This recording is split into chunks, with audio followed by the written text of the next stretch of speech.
สบายดีพี่น้องหลังจากที่จบเวียกจบงานก็ซักยาให้แม่ยายเลียนกับพ่อใหญ่แหละคุณหมอใช่ป่ะไปซ้ายคุณหมอ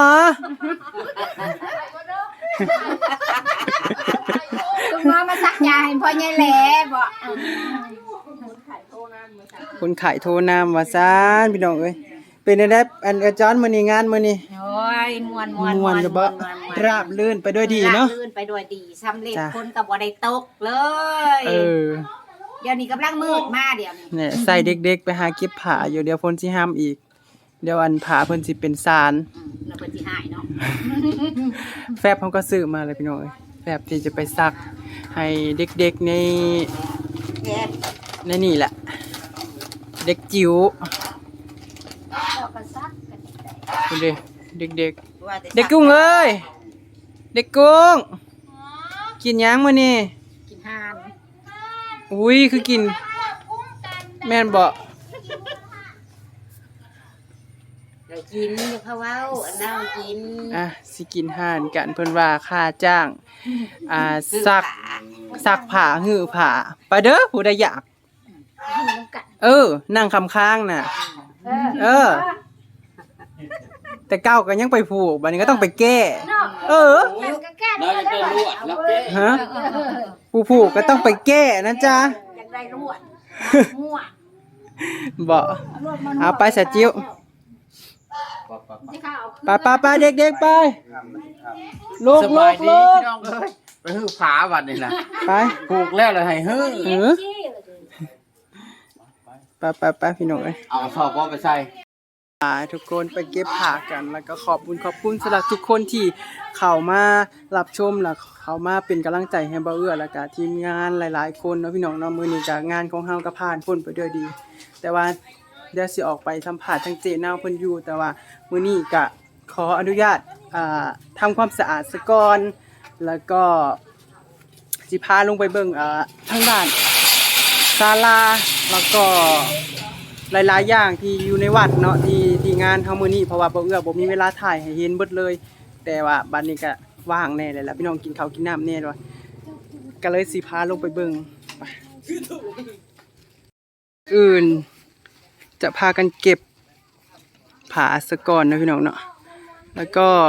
นี่อันนี้จะเป็นศาลาที่เฮายกยอดโซฟาขึ้นไปเนาะทางไทยเพิ่นสิเอิ้นยอดโซฟาแต่ทางเฮาสิเอิ้นโง่หรือว่าไอหัวพญานาค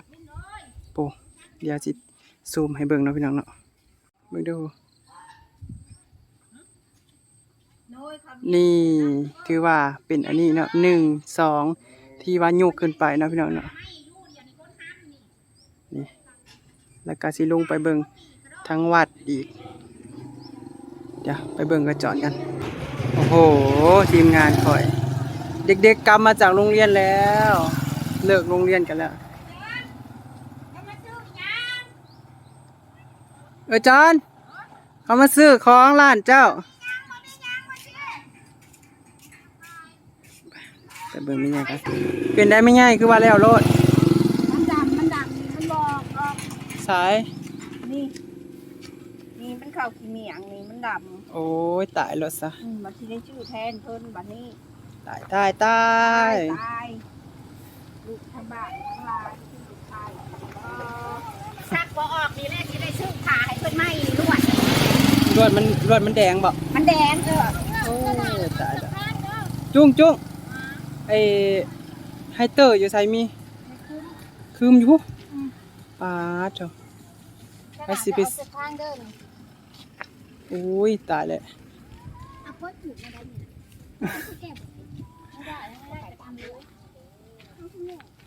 ให้สิไปซื้อไฮเตอร์หายฮะชี้ไปซื้อไฮเตอร์เลยไป100ไอ้2คนชุดน่ะยังไฮเตอร์สายไฮเตอร์ภาษีถามเขาว่าไฮเตอร์ภาษีมันจะมีบอกว่าไฮเตอร์ภาษีและขาวโอเคเอาแต่ชี้นี่เอาแต่ภาษีมันเขียนบอกในแอนข้างๆสลากว่า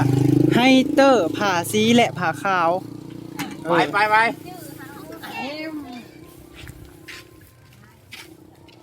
เก็บแล้วพี่น้องเอ้ย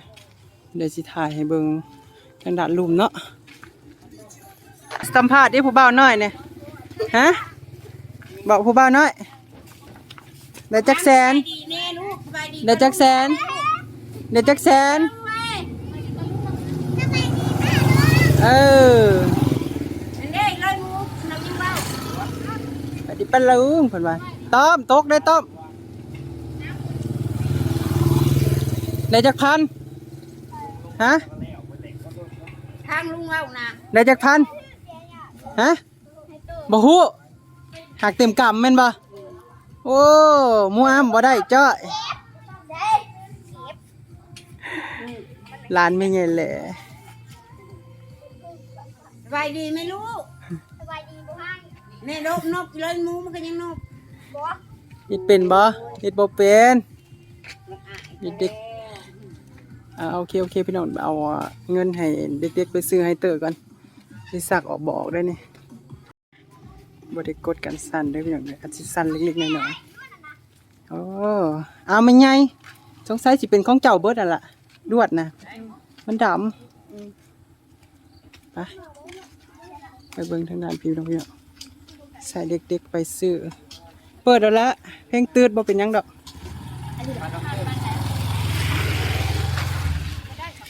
จุ้งไหวบ่ไหวโอ้พี่น้องเอ้ยประมาณนี้แหละโอเคเดี๋ยวพอก็กดกันสั่นกับพี่น้องเดี๋ยวสิไล่ตากดกันสั่นเลยพี่น้องนี่ก็คือเป็นการลื้อแล้วก็เก็บทางด้านลุม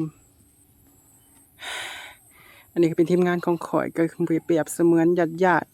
บ่าวจิ๋วก็ถือว่าเป็นในนามน้องเนาะอันนี้ก็เอื้อยจอนแม่ยายเลี้ยนนี่ก็เป็นน้องแม่กุ้งนี่ก็เป็นลูกของแม่ยายโตเงินข้างๆก็เป็นญาติคือกันน้องดาก็เป็นหลานหมู่อ่ำกับหลานต้อมกับหลาน นี่แต่ลูกๆหลานๆพากันมาซอยบ่าวเอื้อนะพี่น้อง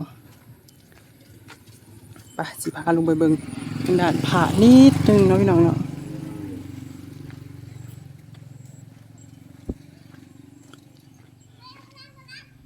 อ้ายบ่าวเอื้อก็บ่ค่อยได้เก็บภาพบรรยากาศในงานเพราะบันไดเนาะพี่น้องป่ะอีกอย่างหนึ่งก็คือ เป็นคนคอนโทรลงานนิดนึงเนาะกับคุณจรัญก็สิค่อนข้างที่จะยากนิดนึงก็บ่ได้เก็บภาพบรรยากาศให้ทุกคนได้เห็นชัดๆอันนี้จะเป็นภาพให้เห็นเลยพี่น้องอันนี้ถือว่าโอ้หย่อนแสงจักหน่อยต่างงาประมาณนี้แหละพี่น้องก็ขอบใจหลายๆคนที่เข้ามาเบิ่งแล้วก็มาเป็นกำลังใจแล้วก็กดไลค์กดแชร์ให้เบาเอื้อแล้วก็ทีมงานแล้วก็ขอให้ทุกคนสุขภาพแข็งแรงร่ำรวยเด้อสำหรับคนที่ทำบุญมานำเบาเอื้อแล้วก็ทั้งเจอมราทั้งสาวร้อยแล้วก็เบาเอื้อเองเนาะทั้งแล้วก็หลายๆคนที่เพิ่นเฮ็ดบุญนำก็ขอให้เพิ่นเป็นบุญเป็นกุศลนำกันเด้ออันนี้สิเป็นคันมักเบ่งเนาะแต่ว่ายังบ่ทันได้เรียบร้อยปานใดเนื่องจากว่าฐานพระอาจจะมีการแตกแน่เนาะพี่น้องเนาะก็สิพาไปเบิ่งทางด้านที่ย้ายมาแล้วเป็นจังใดอันนี้สิเป็นทางด้านมันสิย้อนแสงจักหน่อยเด้อพี่น้องโอ้อันนี้เป็นบอนพระเจ้าเฮ็ดกับข้าวกับน้ำไปเบิ่งสถานที่เก่านิดนึงอันนี้สิเป็นยอดโซฟาเห็นบ่เหลือมแป๊บอยู่ถึงพุ่นแหละวันนี้ได้ก็คือคุณจรัญคอนโทรเบาเอื้อมาตลอดเนาะแล้วก็คุณหญิงแล้วก็ทีมงานของเพิ่นหลายๆคนที่เบาเอื้ออาจจะชื่อเพิ่นบ่เบิดก็ขอบคุณสำหรับมาช่วยสร้างวัดสมสนุกบ้านนาพวกเนาะโอ้ยว้าวหลายกะว้าวอัน เจ็บคอพี่น้องเอ้ยอันนี้เป็นทางด้านฐานพระเก่าเพิ่นเดี๋ยวเพิ่นก็สิย้ายออกก็สิทุบออกเนาะทางนี้อีกอันนี้ผูกผ้า3 สีพร้อมเด้ลมพัดดีๆเนี่ยก็ติ้งกันเลยพี่น้องแต่อาจสิบ่ได้ยินเนาะถ้าลมสีแรงๆจักหน่อยดังแน่นอนเลยซอยกันให้บ่าวจิ๋วแล้วก็ ทีมงานก็ต้องมีค่าจ้าง อันนี้จะเป็นฐานพระเก่าเนาะที่เพิ่นประดิษฐานอยู่ในแห่งนี้ก็คือเฮาก็จะได้ทำการทุบหรือว่าย้ายเพิ่นออกไปไว้ที่อื่นเพราะว่าเป็นการบ่ได้ใช้แล้วอันนี้เป็นอันเก่าที่เฮาบ่ได้ใช้เนาะว่าพระเจ้าทุบออกก็สิประมาณนี้แหละพี่น้องอันนี้เป็นพื้นที่ของพระศิวลีพระสุดงค์เนาะแล้วก็เรื่อยๆหลายๆอย่างพี่น้องยังบ่ทันได้แล้วเทื่อหยอดแสงจักหน่อยพี่น้องบ่เห็นหูบ่โอ้ยฮ้อนเหลื่อมตา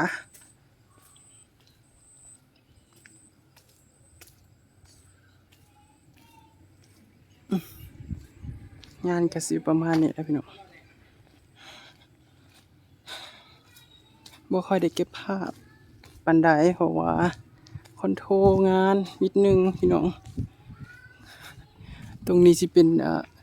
บ่เอื้อโปรยเงินลงมานะพี่น้องโปรยลงมาปุ๊บถ้าใครอยากเห็นอยู่ช่องบับแป๊บแล้วก็เจเจี๊ยบเด้อจะได้เห็นชัดๆเลยเพราะว่าสาวร้อยเจอมราเจซีเจพลาเพิ่นอยู่ทางด้านหลังเพิ่นก็บ่ได้ยินเนาะแต่พออันบ่เอื้อโปรยเสร็จเพิ่นแล่นมาอุ้ยดังเลยได้พี่น้องดังติ้งติ้งติ้งแล้วเนาะปะเอาลายใหญ่ห่างผ่ากันยังหลายอยู่ได้พี่น้องเอ้ยโอ้มีใหญ่แหล่ก็มาซอยทั้งมีใหญ่แหล่ทั้งจอนทั้งกุ้งทั้งมีใหญ่เลียน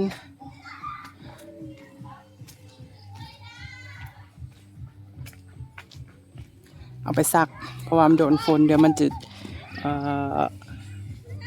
อันนี้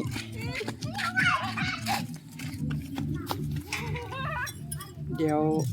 คันบ่ซักเดี๋ยวผ้าอาจจะเป็นลาขึ้นเนาะ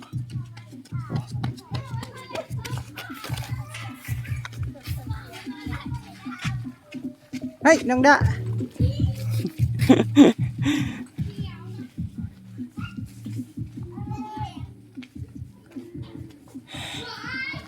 คือว่าแล้วเราไม่ไงคือว่าแล้วก็เหลืออีกอย่างหนึ่งก็คือบุญห่อข้าวสากบัดที่นี่วันที่10เด้อพี่น้องบุญห่อข้าวสาก อย่าไปกินน้ำเชียร์ละยุดหิมน้ำเชียร์อะไรยังสิกินเล่นก็ออกจากโต๊ะเพิ่นเพื่อน้ำแดงผสมน้ำเชียร์อันนี้เป็นฐานใหม่ที่เฮาสร้างขึ้นมาเนาะโอเคพี่น้องตกใดบ่าวน้อยผู้สาวน้อย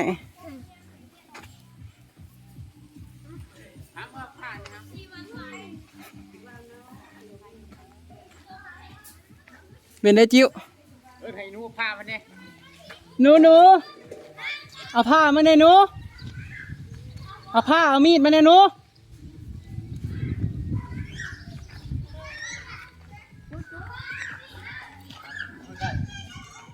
นี่เป็นประตูโค้ง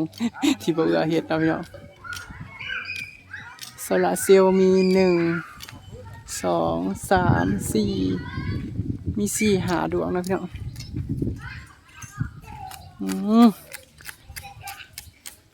มีอย่าเลียนกับซอยยังนักหน่วงนี่แหละเก็บผาด้วยพี่น้องเด้อเดี๋ยวแล้วมันบ่ค่อยชัดพี่น้องเอ้ยอันนี้จะเป็นทางด้านหลังเลยด้านหลังนี่จะเป็นทางด้านตะวันตกจะถ่ายให้ดูมุมข้างๆบ้าง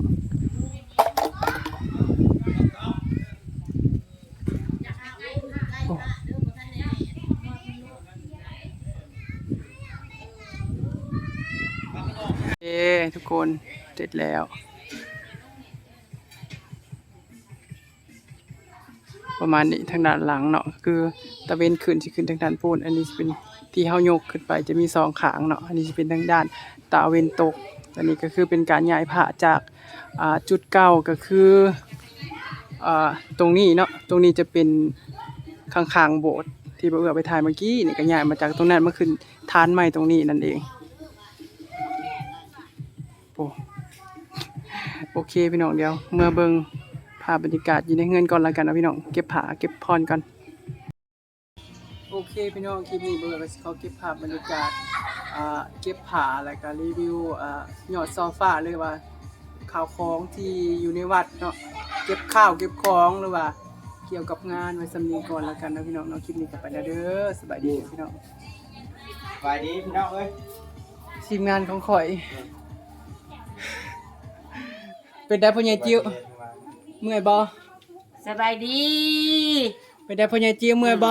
ก็บ่ได้มื้อง านนี่เจ้าได้หามอยู่บ่ได้หามเขาเจ้าขอติ่มเลยแม่นบ่โอเคซะพระได้ซะ น้ำ พระได้หามอยู่ อุ้ยพระได้หามอีกแล้วส่งบ่ได้ขาดติ บ่ขึ้นหามแท้หาขึ้นยอดอยู่แพนพระเลย อุ้ยสบายเลยเนาะ ยอดสองคนน่ะตีกับจ่า แม่นบ่โอ้ เอาไปให้กับจ้าบ่ได้มีกันหรอกกับจ้า คู่หูหนีกันบ่พ้มดอกโอเคเนาะพี่น้องเนาะ ยืนอยู่เขาเจ้าคนไล่ว่าขึ้นเทิงขึ้นทางขึ้นเทิงคนว่าก็เลยได้ขึ้นทางขึ้นเทิงซะ